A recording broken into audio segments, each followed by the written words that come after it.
Halo haters, kembali lagi bersama saya si YouTuber amatir. Nah, kali ini Ogut akan kembali membahas alur cerita film yang dibintangi oleh Jason Statham, Ryan Phillippe, dan Wesley Snipes. Langsung saja tanpa modal heula kita masuk ke alur ceritanya. Pergi tiu.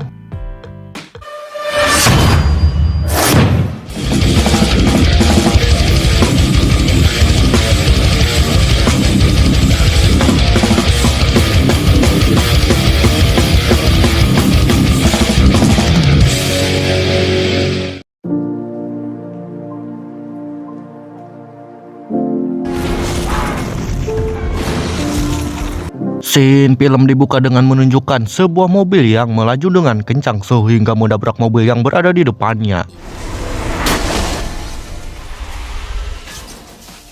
Dan ternyata mobil itu sedang dikejar oleh pihak berwajib karena sedang membawa seorang sandera. Lalu keluarlah seorang sandera yang merupakan seorang perempuan yang bernama Lisa. Dan dia adalah merupakan putri bungsu dari seorang anggota Kongres Richard Reed. Dan si penyandera itu bernama John Pepys. Dan setelah itu polisi dan beberapa media pun berdatangan. Tak lama kemudian terdengarlah suara tembakan.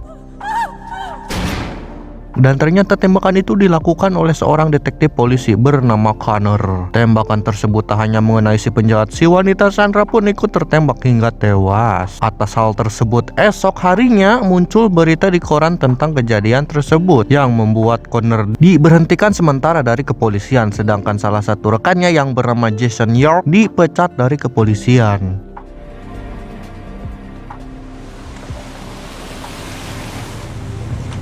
2 bulan setelah kejadian itu, terlihat beberapa pria memasuki sebuah bank milik negara dan inilah yang terjadi.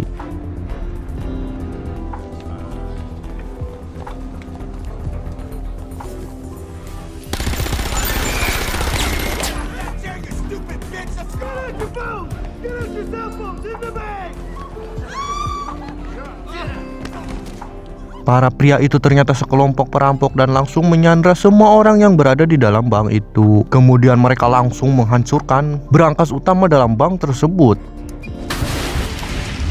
Setelah pihak kepolisian berdatangan, si ketua perampok bernama Lauren langsung berkomunikasi dan mengatakan kepada anggota polisi tersebut, ia meminta untuk mendatangkan seorang detektif Connor, entah apa tujuannya, dan jika permintaannya ditolak, maka ia tidak segan-segan untuk menghabisi semua sandera yang ada di dalam bank. Tak lama setelah itu, ketua polisi bernama Martin dan anak buahnya bernama Sen mendatangi kediamannya Mr. Connor. Di sana Martin meminta kepada Connor untuk ikut menangani para perampok yang sedang beraksi di sebuah bank. Awalnya Connor menolak karena 2 bulan yang lalu dirinya diskors dari kepolisian. Namun Martin berjanji akan kembali mengangkatnya menjadi polisi, dan setelah itu Connor pun menyetujuinya.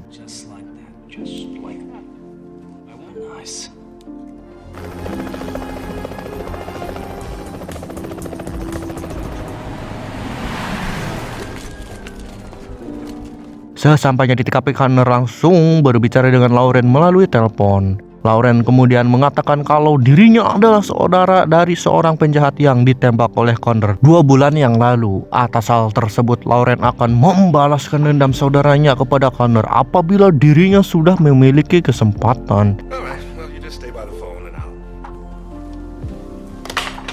Setelah itu, Connor meminta tim SWAT untuk mematikan kelistrikan di dalam bank tersebut supaya mereka bisa mendobrak pintu otomatisnya. Namun tak lama setelah itu, para perampok malah menggantung 2 orang sandera yang membuat tim SWAT langsung beraksi mendobrak pintu bank. Di situ Connor meminta tim SWAT untuk tetap tenang karena ini hanyalah sebuah jebakan. Tetapi tim SWAT menghiraukan perkataan Connor sehingga inilah yang terjadi.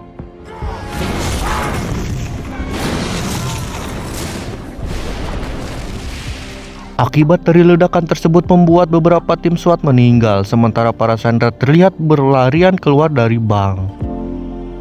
Kemudian para petugas mulai memasuki ke dalam bank itu, namun para perampok berhasil melarikan diri ketika ledakan terjadi. Di situ para petugas menemukan kejanggalan, rupanya kelompok Lawrence tidak mengambil 1 lembar pun uang di dalam bank itu. Setelah itu, Connor mencoba untuk melacak mereka dari CCTV. Akan tetapi sayangnya CCTV itu sudah disabotase oleh para perampok. Di waktu yang bersamaan terlihat Sen yang mencoba mengecek kembali rekaman perbincangan yang dilakukan Connor dan Lawrence. Setelah mengidentifikasi, Sen yakin kalau Lawrence sedang memakai strategi chaos sesuai dengan judul film ini, di mana kekacauan akan terjadi, di mana para kepolisian bisa memecahkan kasus ini jika para kepolisian mau menghubungkan kejadian demi kejadian. Tak lama kemudian Sen pun menghampiri Connor di sebuah kafe, dan di sana Sen mengatakan kalau kelompok Lawrence sedang menggunakan strategi chaos. Setelah berbincangan singkat, Connor pun mengajak Sen untuk kembali ke TKP.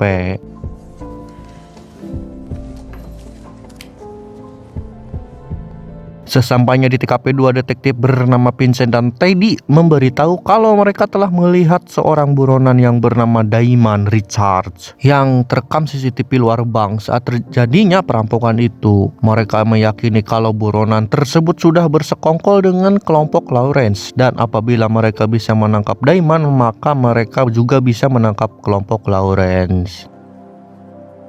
Tak lama setelah itu, Connor dan timnya berhasil menemukan keberadaan Damon dan langsung OTW ke sana.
Setelah itu Connor kembali ke apartemen Damon untuk membuktikan kalau Damon benar-benar terlibat dengan kelompok Lawrence. Sesampainya di sana, seorang detektif bernama Marnie telah menemukan sekantong uang milik Damon. Namun uang itu bukan hasil dari curian dari bank kemarin, melainkan hasil curian dari bank lain 1 bulan yang lalu. Dan seharusnya uang itu kini berada di kantor penyidik. Hal tersebut diketahui kalau uang itu memiliki aroma khas yang biasa Marnie cium di kantor-kantor penyidik. Marnie menjelaskan kalau para penyidik selalu memberikan aroma parfum yang khas kepada sesuatu atau setiap barang bukti yang disita. Mendengar hal tersebut, Connor dan Sen pun akan segera mendatangi kantor para penyidik. You said it was your family business.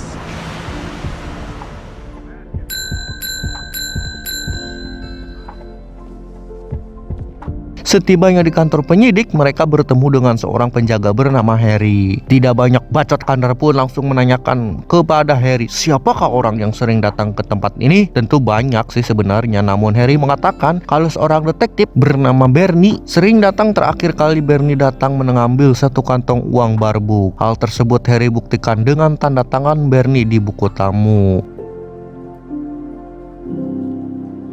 Kemudian setelah mendapatkan informasi dari Harry, Connor dan Sen meminta izin kepada Martin untuk menangkap seorang detektif bernama Johannes, orang yang diindikasi ada kaitannya dengan kasus ini. Namun tak lama kemudian Martin mendapatkan telepon kalau Johannes didapati telah meninggal di rumahnya.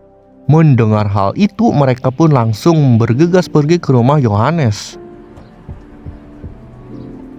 Sesampainya di sana, mereka menemukan sebuah map peta lokasi bank yang kemarin dirampok. Hal itu membuat mereka semakin yakin kalau Johannes terlibat dalam semua ini. Namun sayangnya saat ini Johannes telah mati sehingga mereka tidak bisa menggali informasi lebih dalam. Tak lama setelah itu, telepon di rumah Johannes berdering, dan ketika diangkat ternyata Lawrence lah yang menelpon tersebut. Di situ Lawrence mengatakan kalau hidup Connor tidak akan tenang karena dia akan selalu mengincarnya. Dan ketika berada di luar rumah, Sen mengatakan kalau semuanya sudah tambah kacau, lebih chaos. Dan cara terbaik untuk menemukan jalan keluar adalah kembali ke awal, yaitu ke TKP bank. Sen pun mengajak yang lainnya untuk kembali mengecek CCTV bank. Dan sesampainya di bank, ternyata Sen membawa tim IT andalan polisi untuk memperbaiki CCTV dan membackup data-data yang telah terekam. Hingga pada akhirnya mereka bisa menyalakan CCTV-nya. Dan di dalam rekaman CCTV itu tidak ada satupun perampok yang terekam dalam CCTV itu. Namun tak lama kemudian tim IT mendapatkan informasi di mana informasi tersebut mengatakan bahwasannya Lauren telah bekerja sama dengan seorang hacker handal bernama Chris Lee untuk merusak sistem digital bank termasuk CCTV bank. Dan berkat kerja kerasnya tim IT berhasil menemukan keberadaan Chris Lee si hacker. Tak menunda waktu lagi, Connor dan Sen pun langsung OTW gaspol menuju kediamannya Chris Lee. Namun perlu Anda ketahui bahwa berkat kelihayannya sebagai hacker, ternyata Chris Lee telah menyadari kalau identitas dirinya telah diketahui oleh kepolisian. Namun ketika Chris Lee hendak meninggalkan tempat kediamannya, tiba-tiba entah datang dari mana, Lawrence pun muncul dan langsung menghabisi Chris Lee di tempat itu juga. Perlu diketahui bahwa Lawrence dengan teganya akan menghabisi siapa saja dari kelompoknya yang sudah ketahuan oleh pihak berwajib. Di waktu yang bersamaan, Connor dan Sen pun tiba di kediamannya Chris Lee, di mana ketika mereka baru turun dari mobil, suara ledakan senjata pun terdengar dari dalam rumah Chris Lee.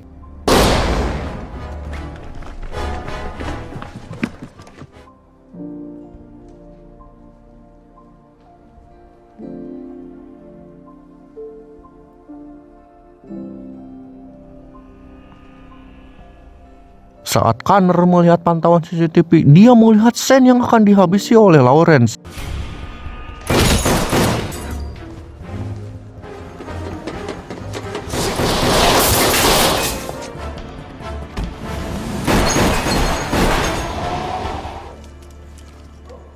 Beberapa jam setelah itu, Connor dan Sen mendatangi Damon di rumah sakit. Di sana Damon diinterogasi mengenai keberadaan kelompok Lauren. Awalnya Damon tidak mau membuka mulutnya, namun Sen mengancam Damon jika tidak mau buka suara, maka dia akan memasukkan cairan morfin kepada selang infusannya. Damon pun akhirnya mau memberikan informasi yang cukup penting, di mana Damon mengatakan kalau besok malam kelompok Lauren akan mengadakan pertemuan di rumahnya Lauren. Pertemuan tersebut diadakan karena mereka akan membahas perampokan yang akan mereka lakukan selanjutnya. Keesokan harinya di kantor polisi, Sen dan Connor memberikan informasi yang mereka dapatkan dari Damon kepada Martin, sehingga mereka langsung menyusun strategi untuk menangkap kelompok Lauren. Everybody was supposed to meet up tonight at 10. He's planning on finishing them off tonight. Dan pada malam harinya, Sen, Connor, serta Vincent dan Teddy sedang mengawasi rumahnya Lauren. Namun tiba-tiba alarm pada mobil Vincent dan Teddy berbunyi yang membuat mereka ketahuan.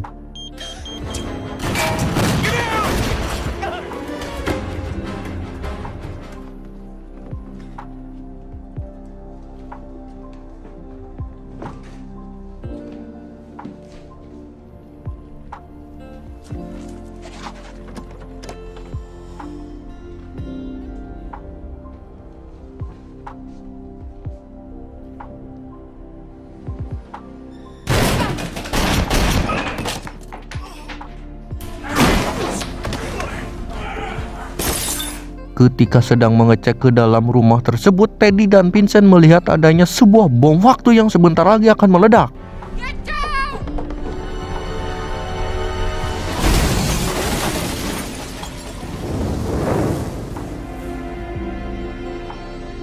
Dan ledakan tersebut mengakibatkan Connor meninggal dunia. Aduh, aing mah.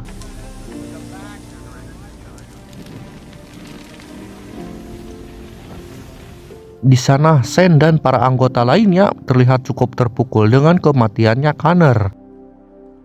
Keesokan harinya, saat Sen sedang berada di kantor polisi, tiba-tiba ia dihampiri oleh petugas IT yang kemarin membantunya memperbaiki CCTV, di mana beliau mengatakan kalau kelompok Lauren telah menaruh virus dalam sistem bank. Di situ ia menjelaskan kalau Lauren berhasil mengambil tidak banyak sih, hanya $100.000 dari setiap akun para nasabah bank tersebut. Namun karena nasabah bank itu mencapai ribuan orang, membuat Lauren berhasil mengumpulkan uang hingga $1 miliar. besar banyaknya. Selama ini para nasabah bank memang tidak ada yang komplain karena jumlah yang Lauren ambil tidak lebih dari $100. Walau tak lebih dari $100 jika dikumpulkan dari ribuan nasabah, keuntungan Lauren sama dengan merampok dari satu bank, bahkan lebih. Kemudian ketika Sen akan pergi, tiba-tiba ia mendapatkan telepon dan ternyata yang menelponnya itu adalah Lauren. Dalam perbincangan itu Lauren mengatakan agar Sen berhenti mengejarnya kalau tidak ingin bernasib seperti rekan seniornya yaitu Connor. Bukannya takut mendengar ancaman itu, Sen malah menjadi bersemangat untuk menangkap Lauren ngehek dan antek-anteknya. Kemudian Sen kembali mendatangi kantor penyidik untuk mencoba menginterogasi Harry. Ternyata sebelumnya Sen telah menemukan kejanggalan di buku tamu yang katanya telah ditandatangani oleh Johannes. Sen mencurigai bahkan meyakini bahwa tanda tangan itu telah dipalsukan. Setelah cukup lama dijejali ocehannya si Sen, Harry pun akhirnya mengakui kalau ia memang benar telah memalsukan tanda tangan tersebut. Dia dengan sengaja memfitnah Johannes dengan alasan karena Johannes selalu berbuat tidak sopan kepadanya. Harry juga mengaku kalau dirinya lah yang sering mengambil uang di kantor penyidik. Dia memberikan uang itu kepada Damon agar dia mau bekerja sama dengan Lawrence. Sen pun bertanya siapakah Lawrence ini sebenarnya, dan apabila Harry tidak memberitahu, maka Sen tidak segan-segan untuk menghabisi keluarganya. Pada akhirnya Harry memberitahu kalau Lawrence sebenarnya adalah Jason York. Dan Jason York ini adalah seperti yang sudah kita ketahui di awal, yaitu rekannya Connor yang dipecat dari kepolisian karena tak sengaja menembak Sandra.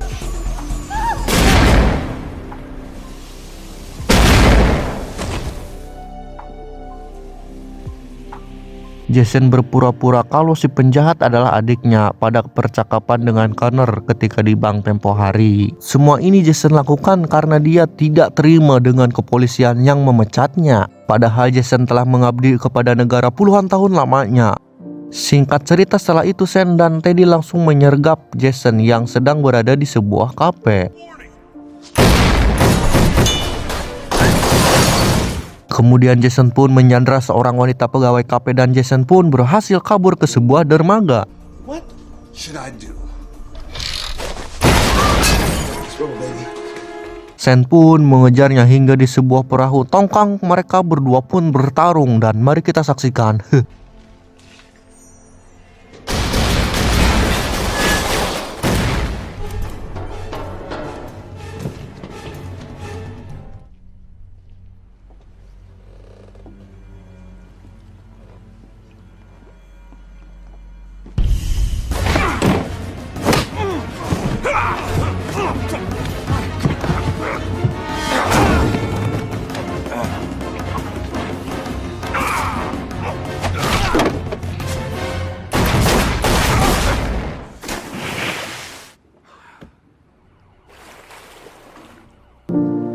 Setelah itu, tepatnya di sebuah kafe, Sen dan Teddy terlihat sedang berbincang santai di sana. Yang tak lama kemudian mereka pun bergegas pergi. Entah apa yang dibicarakan, namun scene film masih berfokus kepada Sen yang dimana ia pergi ke rumahnya Connor untuk memeriksa beberapa barang.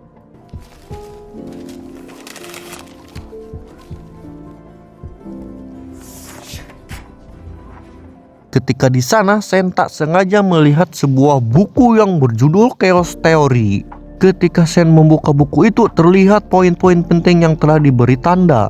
Sen pun kembali teringat kalau waktu itu Connor mengaku tidak mengerti dengan teori chaos, yang padahal Connor sebenarnya telah mempelajari teorinya dari buku tersebut sejak lama. Dan di situ Sen tersadar kalau dalang dari perampokan kasus ini tak lain dan tak bukan adalah Connor itu sendiri. Sen juga yakin kalau Connor hanya pura-pura mati saat kejadian ledakan di rumah Lawrence. Ya iyalah, masa bintang film seperti Mamang Jason Statham mati di pertengahan film, gak seru dong. Oke, lanjut.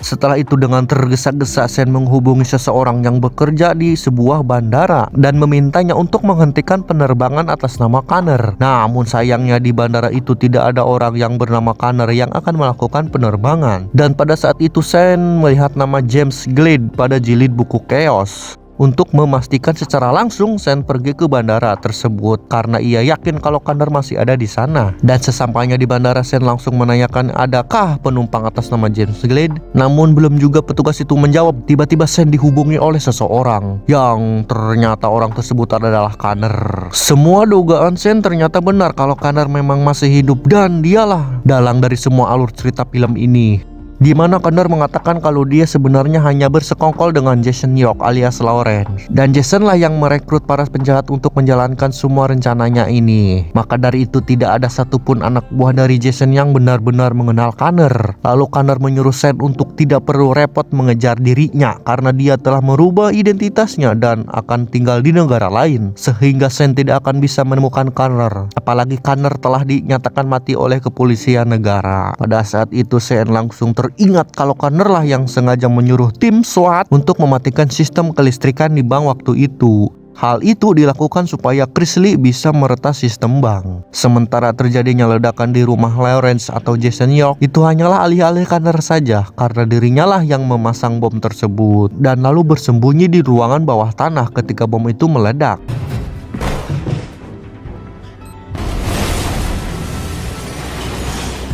Sementara jasad yang dianggap Connor itu hanyalah jasadnya anak buah Lawrence yang dipasangi lencana polisi oleh Connor. Dan kala itu Connor keluar menyamar sebagai pemadam kehuruan.